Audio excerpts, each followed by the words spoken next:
visto que o número de mediações tem crescido muito rapidamente. Eu acho que os advogados estão vendo a mediação como uma nova possibilidade. Eles que foram treinados em subjetividade, o advogado está acostumado a ver que não existe uma verdade só, existem múltiplas, e aí ele consegue ajudar as partes, os clientes, né, a construírem melhor cenário, pior cenário, diferentes matizes. Então, acho que eles estão abraçando, porque é um novo desafio profissional, muito estimulante, eu acho.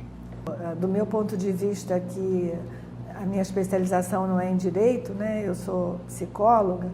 Para mim, tanto a parceria do advogado como mediador, quanto o advogado está presente acompanhando as partes que estão na negociação ou na mediação, faz toda a diferença, porque eu consigo trabalhar um viés pela mediação e complementa com o parceiro mediador sendo advogado. E as sessões privadas com o advogado, na minha experiência, têm trazido uma riqueza, porque eles ajudam na hora da mediação e pensam alternativas que para os mediandos eu acho que faz uma enorme diferença. Eu diria que os advogados são vitais, são fundamentais na participação da mediação.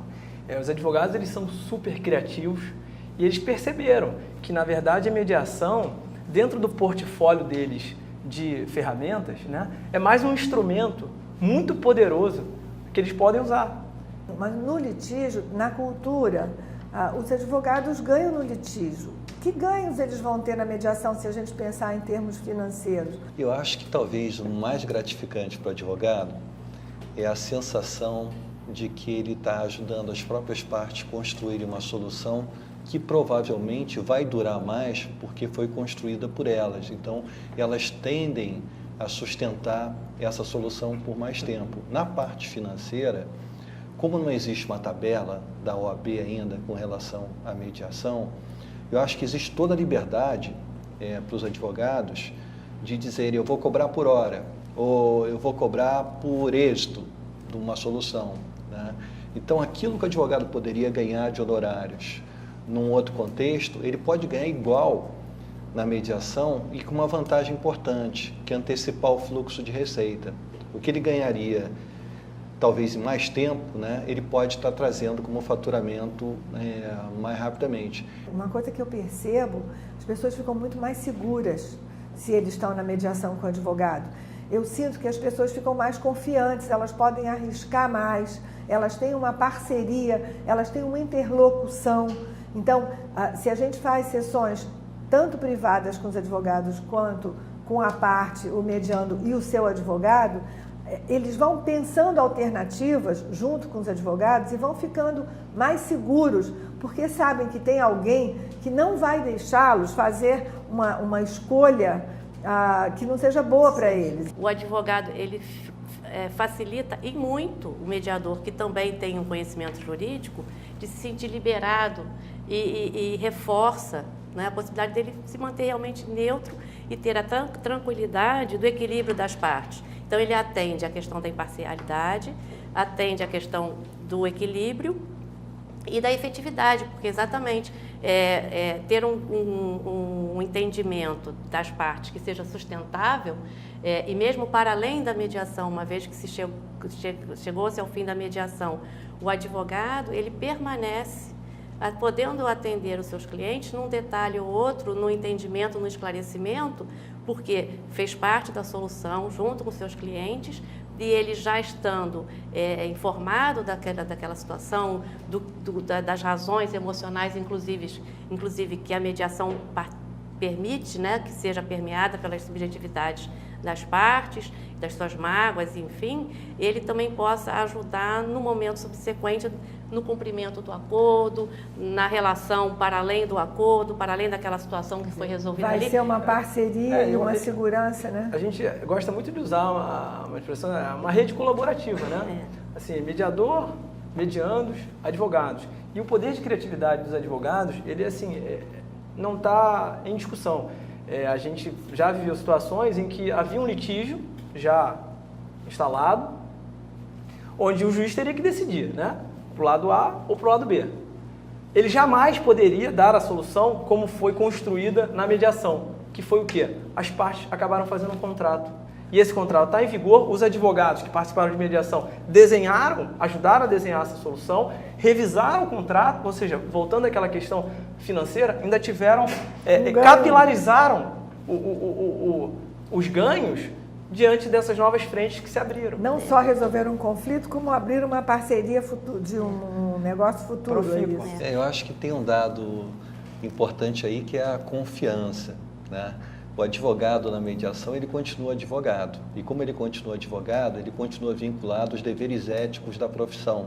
Então, o cliente sabe disso, né? Então, com essa confiança que o cliente deposita no advogado, ele realmente consegue se abrir mais num procedimento novo. Então, a gente tem mediações envolvendo temas super complexos, ambiental, a gente tem propriedade industrial, às vezes questões imobiliárias, que o advogado que tem a expertise, tem o conhecimento, ele é fundamental nesse passo seguinte, porque às vezes as partes entabulam uma solução, mas juridicamente talvez não seja viável. O advogado tem essa habilidade desenvolvida, né, de ajudar realmente na formalização, no final do procedimento, seja uma equalização de entendimento, seja um acordo escrito. E acho que o advogado pode ajudar no fio da meada, porque hoje em dia, cada vez mais, você tem a mediação, ela pode vir na sequência de uma arbitragem, ou depois da mediação começa a arbitragem, ou começa algum outro procedimento, vai para juízo, sai de juízo, fatia, isso aqui vai para mediação, isso aqui vai para outro procedimento. Então, se o advogado acompanha a mediação, ele consegue manter um histórico e pode ajudar em outros contextos também. Isso é cada vez mais assim premiado, né? Ele pode ser útil em diferentes contextos que estão interligados. Quase como se fosse um clínico geral, né? Isso. Acompanha o doente em todas as fases da vida, né? E isso volta àquele ponto que a gente falou no início da fidelização. Médico de família. Né? Ele está lá na mediação, está lá eventualmente numa arbitragem, está lá no processo judicial, e o cliente com a segurança de que o advogado está ali realmente querendo dar o tratamento adequado para a situação dele. E para uma situação que vai levar a uma solução, né, que vai tirá-lo do conflito. Porque, por mais que as pessoas atualmente, a gente fale tanto de violência, de conflito, ninguém gosta de conflito. O conflito é uma coisa importante para haver uma mudança. Também não é dizer que conflito é um horror. Mas como a gente vai administrar esse conflito faz toda a diferença na vida. Na dinâmica do processo judicial, o advogado geralmente, ele é da dinâmica, não é uma opção, é a dinâmica que imprime esse formato. O advogado, ele está com o seu cliente, ele escuta, ele sabe da versão do seu cliente, e ele não tem acesso ao que passa, né, pelo outro, né? E aí, eu acho que estando ali, podendo saber das emoções, das necessidades, das posições da outra parte, ele também pode considerar isso nesse espírito colaborativo. Eu acho que também facilita, cria um ambiente propício para ampliar esse aspecto, essa qualidade do espírito colaborativo. Que a gente chama de rede de alternativas. Os dois advogados vão pensar alternativas, que às vezes um não pensou e pode ser a solução para ambos. Então... Acho que a Mônica tem um ponto muito bom que a gente comentou outro dia, que é a questão de que o advogado tem um relacionamento mais permanente com o cliente. O mediador está na hora da sessão, mas o advogado está em outras horas também. Isso associa um pouquinho à questão do desafio intelectual que a mediação pode ser para o advogado, porque como a mediação se baseia em técnicas, né, ela não é desprovida de técnica, ela tem técnicas que estão ancoradas em psicologia, em diferentes saberes, né? Então é como se fosse uma reciclagem, uma renovação da atividade e uma descoberta de novas possibilidades, né, de aprendizados que podem ser usados num contato mais permanente, tem mais oportunidade para uso, né?